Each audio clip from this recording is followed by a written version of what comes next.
Bloomberg Audio Studios. Podcasts, radio, news.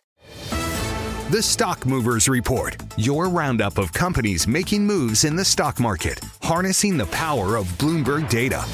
Let's have a look at some stocks on the move today. Here in Europe, I'm Caroline Hepgood with Jemana Basecci, and we're joined by Bloomberg's equities reporter Sam Onsted. Good morning, Sam. So the UK advertising giant WPP has dropped. Why?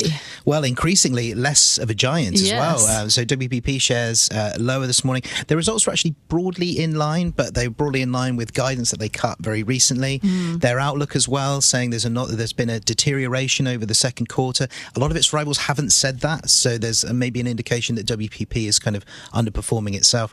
And actually, one thing to note here is that their market capitalisation has now fallen quite close to £4 billion, and it's starting to put them on the edge of where they may well end up getting demoted from the FTSE 100 if there is not a sort of change in fortune.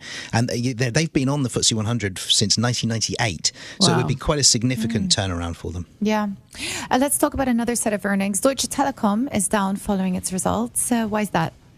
Yeah, that's for the same reason, really, that everyone who's operating in Germany at the moment is having a tough time in their mobile market. It's very, very competitive. You've got four major players all going up against each other very hard.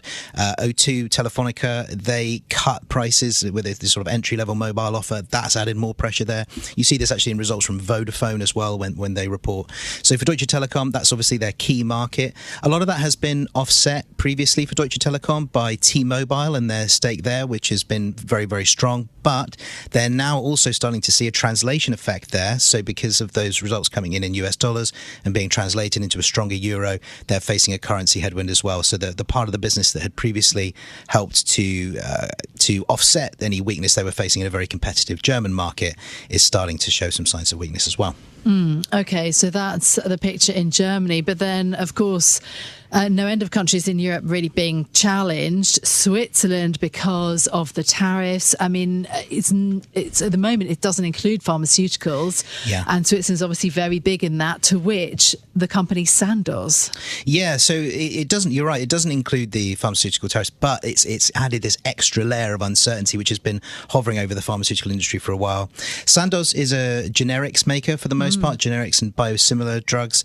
And there's a couple of things here. So firstly, they kept their guidance. There's sort of not a great deal of concern in there about tariffs. It's still a part of the story, but obviously there is still some uncertainty on the outlook there. But their operations were better than expected. And actually, it's interesting to note today that Hikma Pharmaceuticals in London also reported, and their results look a little bit weaker. Their shares fell today. So Sandoz, their results are slightly ahead of expectations, and so looking better against a peer, as well as delivering a pretty reassuring outlook.